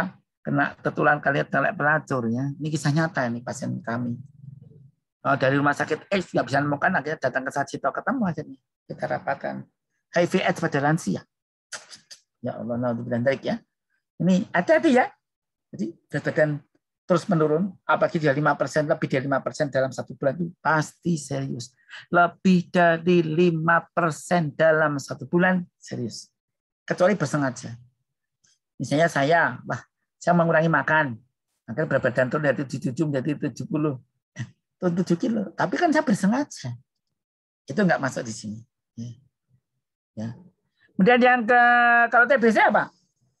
Tangani paru-parunya. TBC khusus tangani penyakit dalamnya. Karena ini karena depresi, stres, bisa tokoh agama, psikolog, psikiatra, atau ahli geriatri. Nah, karena dari nakal, HIV/AIDS mungkin. Ini karena sakit kuning. Ternyata jadi kanker hati atau kanker liver. Nah, ini bisa saja. Jadi itu yang 18. Sebentar. Ya, masih 25 menit. Nomor 19. Nanti saya panjang pendek tergantung masih berapa poinnya. Borok yang terus membesar. Hati-hati. Koreng nggak sembuh itu jangan dianggap sepele. Itu bisa kena kanker kulit. Namanya basalioma. Basal sel karsinoma. Atau TBC kulit. Atau akibat kencing manis darahnya rusak. Nah, itu nggak sembuh. TBC ternyata kanker otak atau gerowong-gerowong nggak habis sudah. Nah, ada sampai di sini biarkan matanya habis kena ternyata kanker kulit. Hati-hati ya. Kalau borok koreng nggak sebut-sebut jangan tinang-tinang ya. Ini serius. Nomor 20, ada benjolan pada tubuh yang terus membesar. Dulu normal kok jadi gede, jangan senang dulu. Besar tapi nggak berfungsi. Ternyata apa? Payudara besar, satu besar. Wah, nggak umum. Ternyata kanker payudara. Dia potong, dia amputasi. Padahal masih awal kan bisa dioperasi kecil ya. Jadi ya habis sih tanpa harus menghabiskan semua ototnya. Nah, contoh saja. Jadi sahabat-sahabat yang saya sayangi, benjolan yang terjadi itu tanda serius adanya kanker. Paling sering ya. Kemudian kita ke 21. Nah, mendadak bisu atau lumpuh. Kira-kira apa nih? Stroke. Tanda yang tersing ada 3. TOP. Tangan lemah, omongan bela-bela. Apa tuh? Bela-bela apa? Loh, Bapak, kok gitu Bapak? Oh, ternyata stroke. Dan pelot wajahnya. TOP. Tangan lemah, omongan pelu atau bisu, celat. Kemudian P-nya perot wajah. Serius nih, stroke ya. Segera bawa ke rumah sakit. Waktunya hanya 3-6 jam. Kalau beda itu bisa, tapi pemulihannya nggak sebanyak yang masih dini. Ya, kemudian nomor 22, nyeri mencekam di dada. Mencekam di dada nih. Nah, ini bisa tanda-tanda sakit jantung koroner. Di dada, ampek sampai 15 menit lebih. Kalau kegiatan tambah nyeri. Ya, ini hati-hati sering terkacaukan dengan penyakit sakit mah ya. Pada aslinya sakit jantung. Nah, hati-hati ya. Kalau sakit mah itu ada riwayat penggunaan bahan-bahan atau makanan pedas, cabai, kopi, sebagainya. Merica ya. Ini nggak ada riwayat apapun nih. Nah, serius ya. Dan jadi kalau ada nyeri mencekam di dada, ampek, jangan seperti itu mungkin sakit jantung koroner. Yang terakhir mendadak stroke mata ya. Stroke mata. Glaukoma. Nanti kok hitam. Duh, gimana nih? Asal-asal mana nih sudah. Ya, ternyata dia glaukoma, harus operasi segera ya. Kadang-kadang hasilnya tidak menyenangkan. Karena waktu yang semati sesungguhnya sakit itu adalah cara Allah menyayangi manusia dan bagi penegur atau pengingat manusia agar sini dia orang baik. Karena kita mohon pada Allah agar apa? Agar apapun yang Allah memberikan terbaik untuk kita. Makanya dianjurkan doa ini, Allahumma inni as'aluka min khairi kullihi ma'alim tu minhu malam a'lam wa a'udzubika min syarri kullihi ma'alim tu minhu malam a'lam. Ya Allah, juga aku mohon kepadamu anugerah segala kebaikan yang saya tahu dan kebaikan yang tidak saya tahu. Dan lindungi aku ya Allah dari segala macam keburukan yang saya tahu dan saya tidak tahu. Nah ini sahabat-sahabat saya sayang ya. Nah karena itu mari kita berusaha yang terbaik menjadi siapapun kita menjadi yang terbaik. Karena sopan natur bakal ngunduh-ngunduh waing pakarnya sendiri. Dan pagar mangkok, lebih mangkok timbang tembok. Kita rumah kita mungkin biasa saja. Kita bisa memberikan makanan pada sahabat-sahabat tetangga-tetangga kita. Itu ternyata itu menjadi semacam bantengnya. Tapi benteng. Ya, jadi rumah yang suka memberi sedekah atau hadiah pada tetangganya lebih aman dibanding yang pakai tembok kunci saja ya. Dengan khawatir sikapnya tidak menyenangkan. Nah, sahabat yang saya sayangi, itu saja mari kita gunakan sisa waktu yang ada ini secara efisien efektif. Ya, sambil lihat jam. Nabi Muhammad bersabda ini ya. Dan khamsan qabla khamsin. Gunakan 5 sebetang 5 ya. Hayatuka qabla mautika, gunakan hidupmu sebelum datang matimu. Wasihatuka qabla saqamika, gunakan mumpung sehat sebelum datang sakitmu. Wapadakuka kau sukrika ya Allah, jadikan masa senggang sebelum datang sibukmu. Wasyababuka qabla harmaika, ya Allah jadikanlah gunakanlah Nabi pesan gunakanlah mumpung muda sebelum datang tuamu. Dan wahina qabla fakrika, dan gunakan mumpung kamu kaya sebelum datang miskinmu. Sahabat baca saya sayangi, mari kita gunakan waktu yang ada ini masing-masing berbuat baik di mana pun. Itu saja dari saya. Tadi jajan jawab belum? Penyakit yang terlambat penanganannya bisa meninggal dari apa? Jantung kan. Ya. Penyakit yang terlambat penanganannya bisa tetap apa? Tetap apa? Stroke kan. Penyebabkan leukemia ada Pak? Jangan lupa. Ya. Sekian saja. Nah, saatnya tanya jawab. Assalamualaikum warahmatullahi wabarakatuh. Silakan yang mau bertanya. Waalaikumsalam warahmatullahi wabarakatuh. Teman sekali Dokter Probo Suseno. Materinya sangat memberi pencerahan kepada kita semua ya untuk menangani orang-orang lanjut usia di sekitar kita, membantu mereka. Sesi berikutnya yaitu sesi tanya jawab. Baik, mungkin ada yang ingin bertanya bisa melalui forum chat atau langsung unmute juga bisa. Oh, sudah ada penanya ini, dokter. Penanya yang pertama dari Asyafa Mahfuza, Ibu Asyafa Mahfuza. Izin bertanya, dokter, bagaimana cara yang baik membujuk orang tua atau lansia yang menurut kita perlu pengobatan lebih lanjut ke rumah sakit, tapi mereka menolak dengan alasan tidak perlu, karena tidak sedang kambuh atau sakit. Misalnya dalam hal ini sudah ada riwayat inflamasi, apendisitis, hasil USG pernah bengkak, tapi hanya sakit atau kambuh jika ada stimulus benturan tekanan saja. Oh, itu pertanyaannya sangat relate sekali kepada beberapa lansia di sekitar kita ya, yang mungkin menunda-nunda ke rumah sakit ya, dokter. Ya. Monggo, dokter. Caranya ada dua. Mendatangi dokter atau dokter yang didatangkan. Ya. Kalau mendatangi dokter, Bu, nanti ajak kenalan saya, Bu. Kenalan teman saya ini, Bu. Ini dia orang yang tahu ilmu tentang lansia, Bu. Nggak usah ngomong dokter. Ya. Nah, bisa janjian itu. Di mana ya? Yang bagus di rumah sakit, ya. Di rumah sakit. Aku mau diperiksa dokter. Ini bukan dokter, Pak, Bu. Ya. Ya, tapi ini gurunya dokter. Pak Guru, Pak. Ini dosen ya. Dosen ini. Dosen. Nanti dokternya pakai baju batik ini nih. Taunya tak pakai baju putih-putih. Enggak takut. Ya. Dan seringkali beberapa rumah sakit sekarang bahkan perawatnya pun tidak pakai baju putih ya. Jadi kayak pramugari. Ya. Dokternya pun memang dianjurkan tidak pakai baju jas dokter malahan. Ya. Jadi kayak bersahabat biasa itu. Nah, kita ketemu. Ibu, mari Bu. Udah dibilang, dok, saya nanti maukan ibu satu nggak mau periksa dok gini. Ya. Nah, kita nanti ketemu ibu, namanya apa? Kalau perlu kita tanya dulu. Ibu siapa nih? Oh, namanya Ibu Cemplong misalnya. Ibu Cemplon Mati, ya. Ibu Cemplon Mati, Kusumawati, Condrowati misalnya gitu ya. Kita kan namanya Cemplon, ya. Kecil Cemplon, tapi jangan panggil Cemplon, nggak suka. Ibu Condrowati, ya sudah. Bu Condrowati, Eyang Condro, panggilnya Eyang Tombah. Kadang-kadang manggil kiri itu bisa jadi dia mesengut ya jadinya. Nah, jadi waktu akan ketemu itu udah kontak duduk, saya akan konsul bapak saya, ibu saya, atau kakak saya. Saya dapat berkali-kali seperti ini.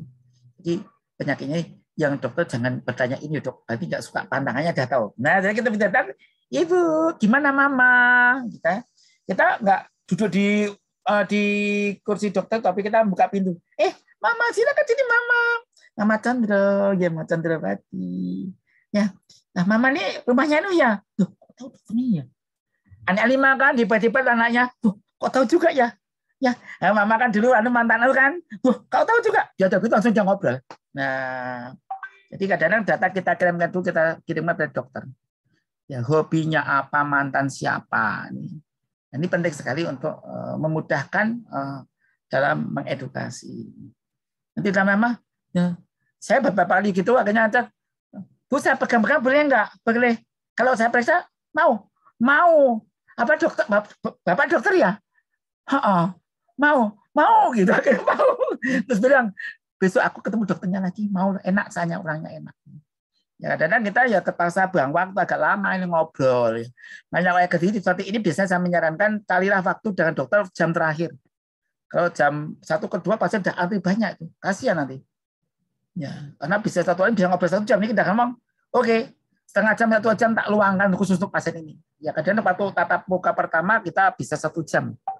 Jadi pasien lain bisa miso di luar. gitu. Tok tadi gitu. Saya berapa kali praktek itu pasien DM di luar.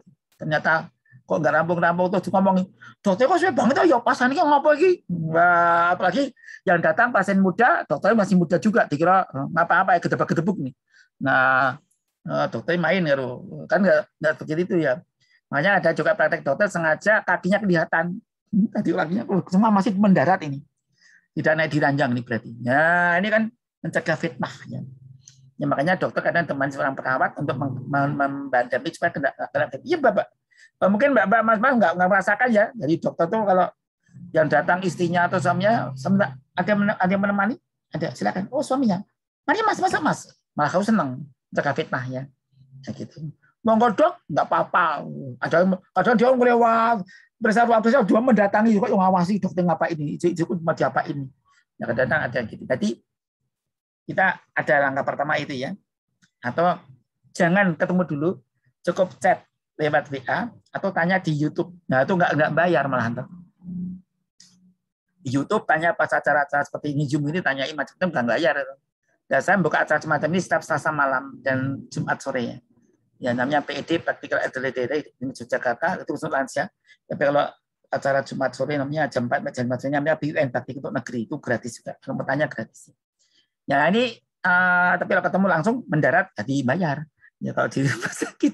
Jadi kalau pengen gratis tanya di situ acara situ nanti lumayan ngiritnya pol tuh. Banyak pasien-pasien yang nggak bayar akhirnya sembuh.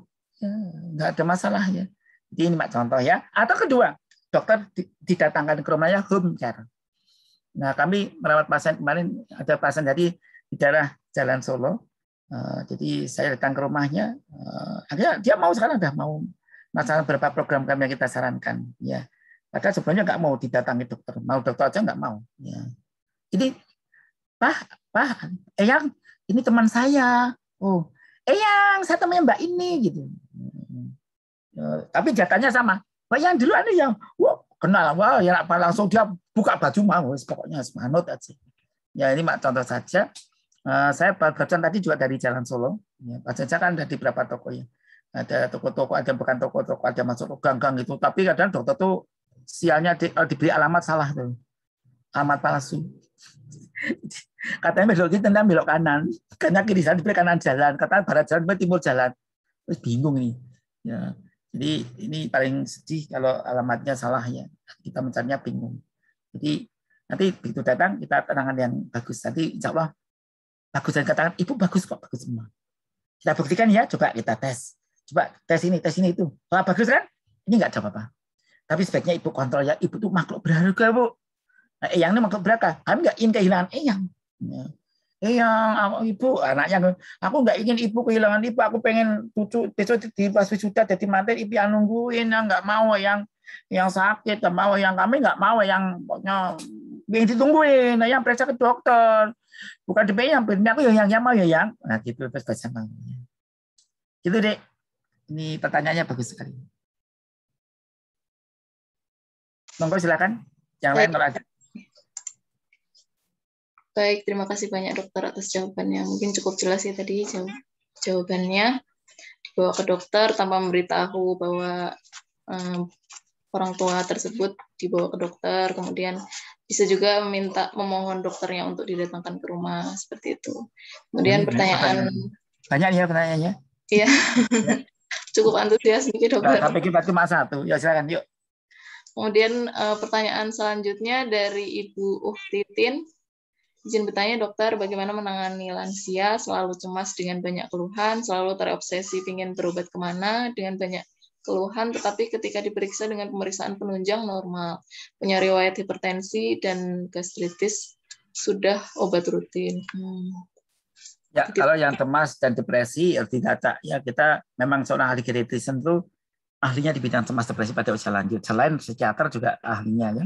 Jadi yang menangani seorang geriatrisen itu syaratnya dia harus lulus cemas dan depresi. Harus mengajukan paper ini, harus itu.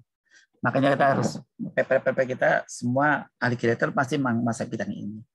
Dan pendekatannya pendekatan dari penyakit dalam agak beda dikit ya. Jadi kita juga mengasih sedikit ilmu psikosomatik. Ya, ilmu ini dikembangkan di penyakit dalam. Jadi nanti diterangkan dengan sungguh-sungguh. Untuk Bapak tes bisa meyakinkan ada dua cara, dengan lab dibuktikan normal atau dengan tes fisik. Ya, nanti dikatakan ternyata ibu normal. Yang sakit seperti ibu ini banyak bu, bapak atau bapaknya banyak. Ibu saya, ayah saya juga sekarang bekerja bagus. Ya. Ibu yang membuat sehat itu tidak hanya obat dan makanan laboratorium pemeriksaan dokter bu, tapi apa bu? sedekah. Nah, berat kan mahal Bu, sedekahkan aja gitu. Karena sedekah itu bagian dari pengobatan. Iya dok, yuk kita ceritakan ibu ini. Artinya kita nyebut ada pasien saya itu namanya ya. Saya ini di darah ini dan ini kan udah bagus Bu. Dia kan jarang sekali berobat Bu. Sedekah saja dan main nggak perlu Bu. Kalau memang satu kalau dokter itu datangi pasien memang membutuhkan pengobatan itu, tapi kalau tidak ada penyakit yang serius kan sayang ya waktunya kita juga sayang juga ekonominya bisa untuk yang lainnya. Di pasien yang tadi barusan tadi saya sebelum sini ke pasien, Bu, dok, cek labrat enggak perlu. Besok bulan depan enggak usah. Ini habis berapa ratus ribu coba? 900.000 kan? Iya dok, bener kok. Kok tahu dok? Ya ini habis dari 2 juta kan? Iya, enggak perlu. Ibu bagus. Sedekahkan coba Bu, coba sedekah. Kita lihat bulan depan ya. Tidak cek labrat dulu. Nah, akhirnya ceknya 3 bulan sekali. Hemat kan? Anaknya senang banget. Makasih dok, hemat dok. Sekarang dok, ya Allah, enggak pernah sakit. Obatnya jadi sedikit lagi. Nah, jadi kita yakinkan, kita pastikan. Sebabnya apa kita tanya? Maka mendalam. Namanya kadang-kadang baru pemeriksaannya CGA, Comprehensive Geriatric Assessment. Jadi pemeriksaan yang menyeluruh. Kira-kira demikian di Zainab, bisa lanjutkan yang lain? Baik dokter, selanjutnya ini mohon izin bertanya dok, ada lansia di sekitar rumah kami menjalani pengobatan rutin selama 7 tahun lebih karena jantung bengkak. Kondisi saat ini sakitnya mereman atau dengan komplikasi. Terkadang lansia tadi masih membeli obat di luar obat dari dokter. Sebaiknya kami bagaimana ya dokter mensikapi lansia tersebut? Sebaiknya ada keterangan di geriatri ya. Nanti kita lihat. Kalau di geriatri itu otomatis ya kita seorang geriatrisen kan ahli dalam. Nah, di dalam terus belajar ilmu geriatri. Ilmu geriatri itu semua sistem kita pelajari. Jadi utuh. Kita endotnya sekarang jantung. Nanti di itu belajar jantung lansia lagi, lebih dalam lagi. Paru-paru pada lansia, ginjal pada lansia, semua kita kupas semua sistem tambah dengan aspek psikologis dan sosial ekonomi. Itu bedanya. Jadi nanti kita dilatih gimana interaksi obat dan obat, penyakit yang banyak itu mana dulu yang diutamakan.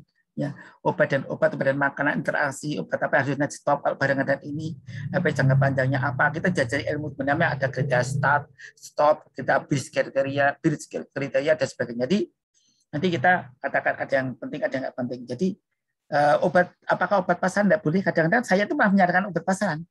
Kalau Anda sakit, nggak usah ke dokter. Ini nanti kalau ada masalah baru datang ke saya. Saya yang umumnya dong. Sedekah itu ada cara membuat kesembuhan. Zikir.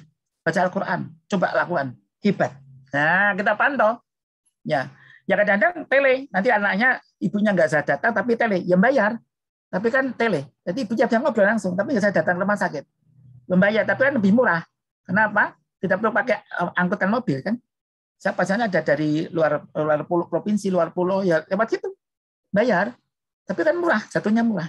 Transfer, kita terima, dan kita jawab, biasanya 15 menit, satu pasien itu. Kalau pengen lama ya dikalikan, berarti masuk pada partai kedua nanti 15 lebih lagi. Oh ini udah nanti kadang mereka mengirimnya ada 3 kali 15, kadang membayar kirimnya 300 setengah jam. Ya. Nanti kata-kata dana dari Anda ini saya pakai untuk anak asuh saya. Saya juga butuh tapi sebagian. Dan sebagian kita pakai anak asuh. Karena itu yang membuat kita sehat ya bukan dana obat saja tapi karena sedekah. Nah gitu. Jadi itu menghemat. Kami punya pasien di Kulon Progo, Dek. Anaknya juga dokter di Jerman.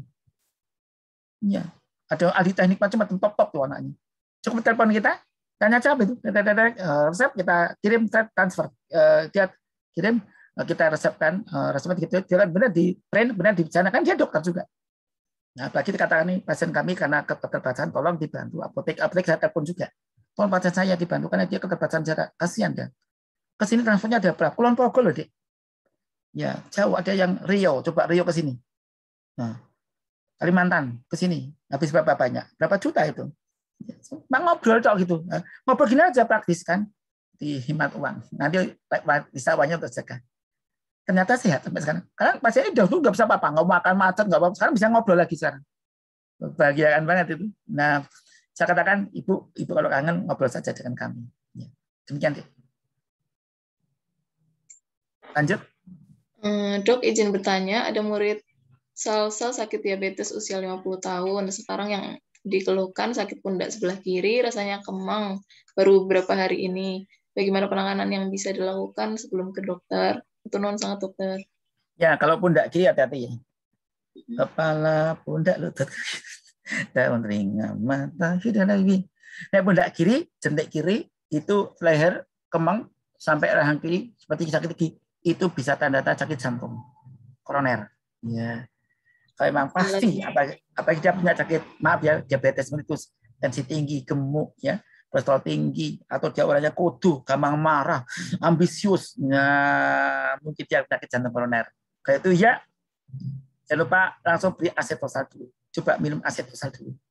Ya, nanti diperiksa dulu dokter sekitar ya. Kalau dia ternyata itu arah sakit jantung koroner, maka minum asetosal. Tapi efek sampingnya sakit mah. Karena itu dianjurkan minum yang lain seperti Vitrus. Vitrus itu maaf ya, isinya lumbricus subirus dari lumbrokinase. Itu yang sekarang kami nanya untuk menangani orang yang sakit arah koroner atau stroke, kami pakai yang lumbrokinase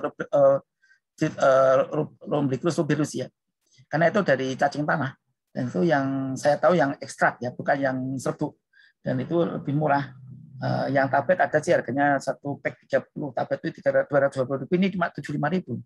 Nah, nanti kita lihat hasilnya. Karena itu bersifat, karena dalam penelitian waktu 8 minggu akan ada perbaikan rekaman jantungnya. Jadi itu sangat mungkin sakit jantung koroner pundak kiri, Dek. Kita lihat dulu ibu tadi kalau bawa tas sukanya pakai tas pundak kiri enggak itu.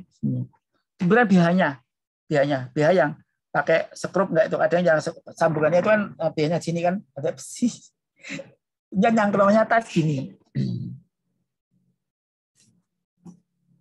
Nah, padanya ada sambal goreng, macam-macam, bulo nyemplung. Kadang-kadang kalau pas datang acara resepsi, mindahkan makanan ke tasnya juga, apa banget. Hati-hati ya.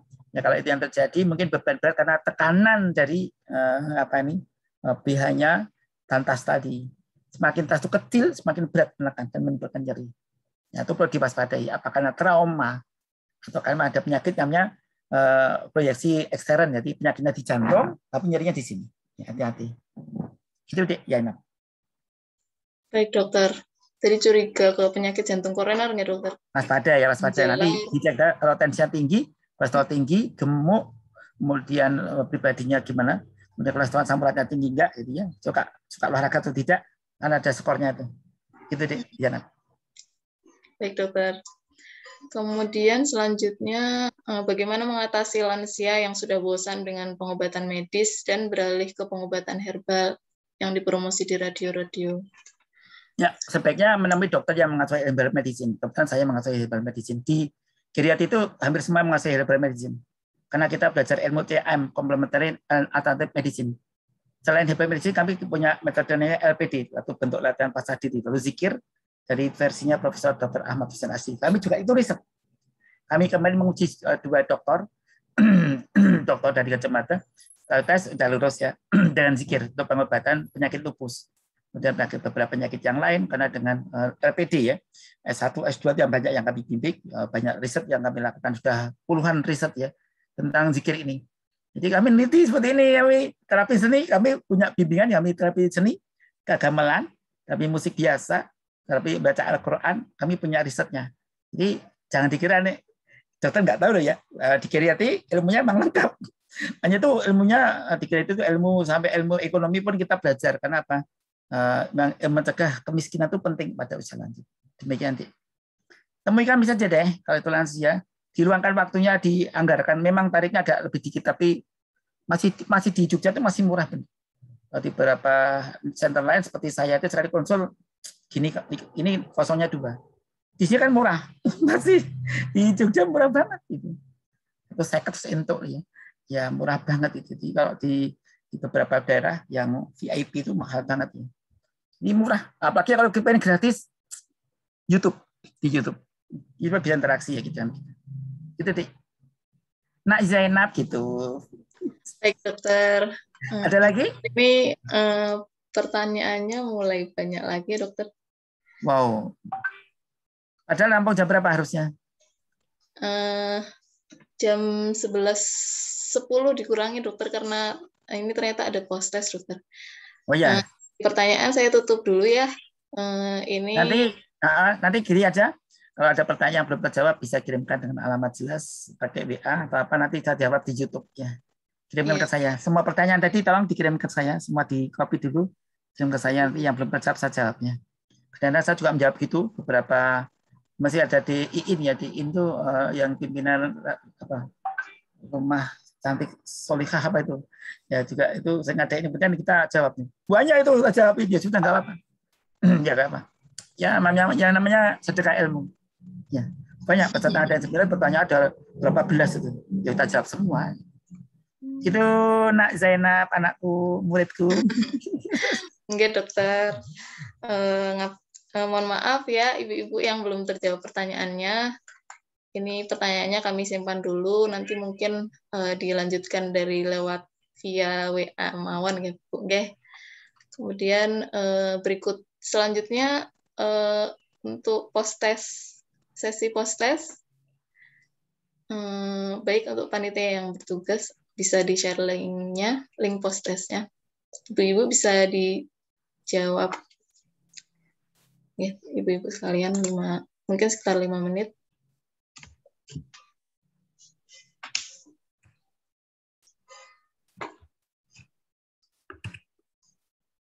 Mana?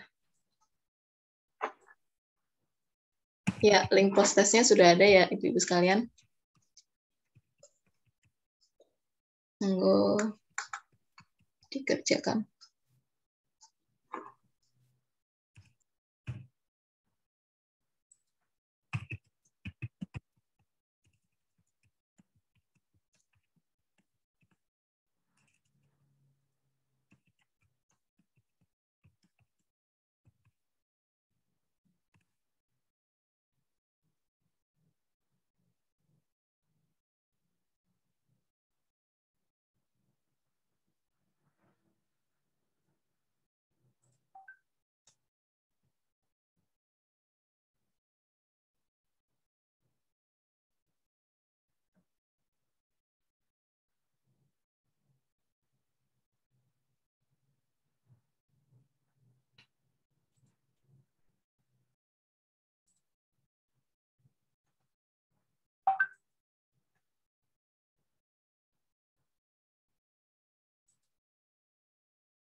Tadi ada berbagai gejala penyakit berbahaya ya Bu ya, dari terkait tentang darah, kemudian juga terkait tentang organ pencernaan, buang air besar, muntah,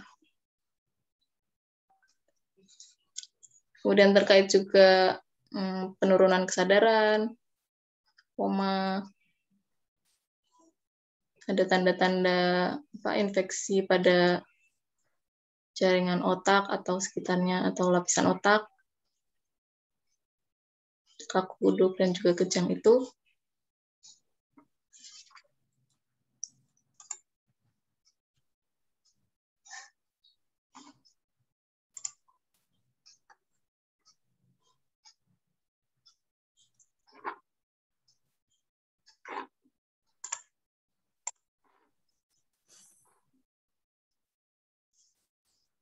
Bisa diakses ibu-ibu linknya.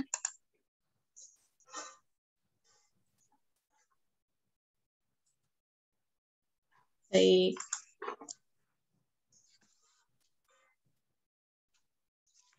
Sekitar 2 menit lagi ya.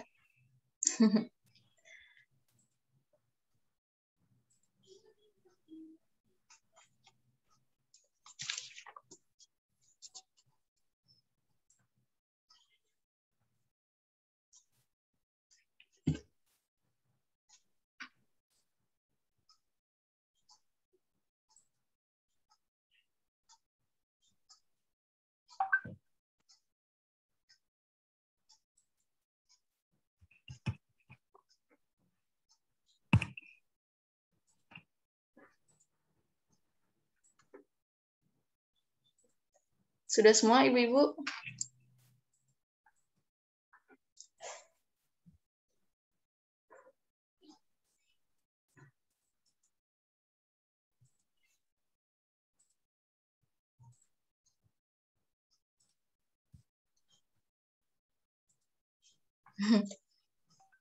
Sudah 5 menit, tambah 2 menit. Baik, selanjutnya masuki agenda akhir kita, yaitu penutupan dan sesi foto bersama. Kalau boleh saya simpulkan tadi dari pemaparan materi dari Dr. Probo Suseno, spesialis penyakit dalam, konsultan geriatri, Finasim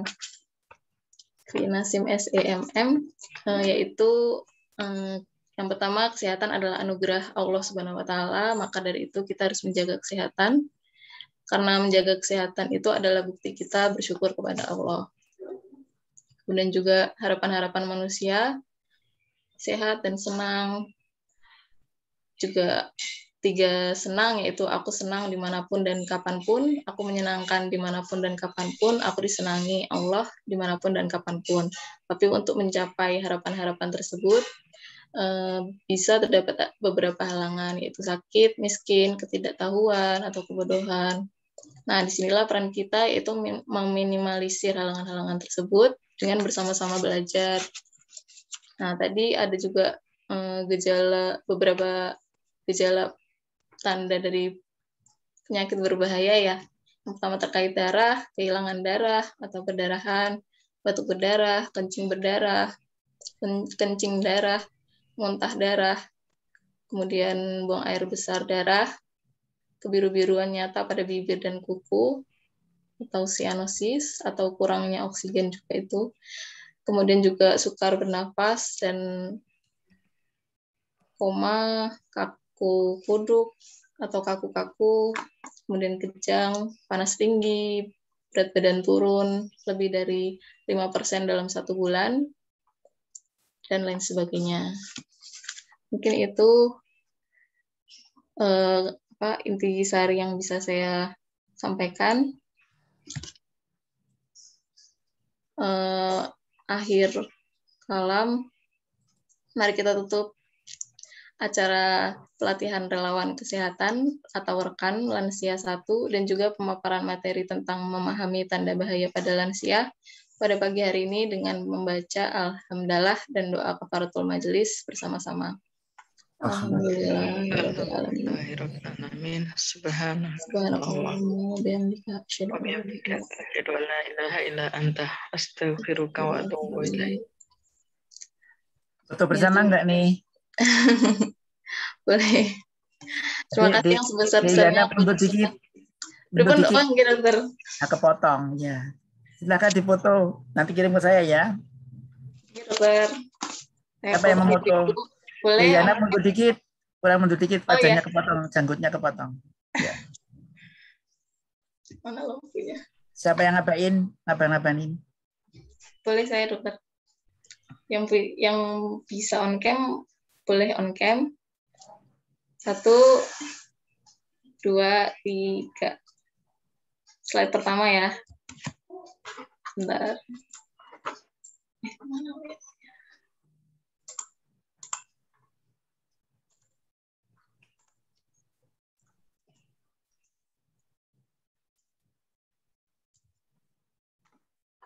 Slide berikutnya. 1, 2, 3.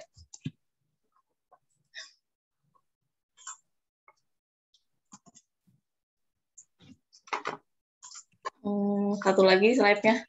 1, 2, 3. Ampun, dokter. Makasih, pamitan ya. Assalamualaikum warahmatullahi wabarakatuh. Terima kasih atas kebersamaannya. Waalaikumsalam. Terima kasih banyak, dokter. Jazakallah khairan semuanya. Assalamualaikum. Waalaikumsalam.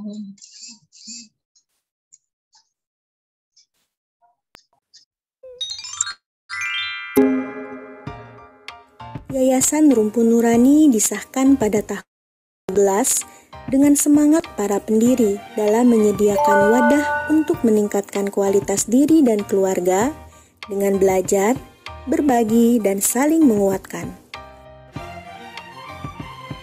Kami merancang program-program kegiatan dengan 4 bidang unggulan, meliputi Departemen Ekonomi, Pendidikan, Sosial, dan Dakwah. Melalui keempat bidang tersebut, kami mengajak masyarakat untuk mengobarkan semangat bersama dalam meniti ilmu, memacu amal, dan menggali hikmah. Apa saja yang kami lakukan? Mari kita kenalan lebih jauh.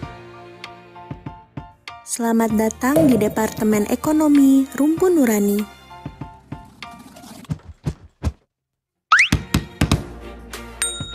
Saat ini, Departemen Ekonomi tengah membina komunitas ibu pilihan. Bersama semangat para ibu tunggal, kami merancang kegiatan penguatan psikologis bersama. Sekaligus menggelar pelatihan-pelatihan kewirausahaan untuk memberdayakan potensi para ibu pilihan. Selain itu, Departemen Ekonomi juga mengusung platform kegiatan wirausaha untuk mensupport jual beli makanan sehat. Di Nunshop, masyarakat dapat membeli produk makanan sehat dari partner usaha kami, dan dengan demikian, para pembeli pun otomatis dapat berbelanja sambil sedekah. Departemen Ekonomi juga berpartner dengan PT Marco dan memiliki program haji dan umroh keluarga surga. Bersama-sama kita beribadah dan menjejakkan kaki di tanah suci. Nah, sekarang kita tiba di Departemen Pendidikan. Departemen Pendidikan Rumpun Nurani memiliki beragam program edukatif seputar topik self-development, pre-marriage education, dan post-marriage education. Kegiatan belajar bersama Rumpun Nurani dikemas dengan menyenangkan dan modern, up-to-date, dan menyesuaikan kebutuhan masyarakat. Kami menghadirkan pembicara, coach, dan pakar pendidikan bermutu melalui kelas online maupun offline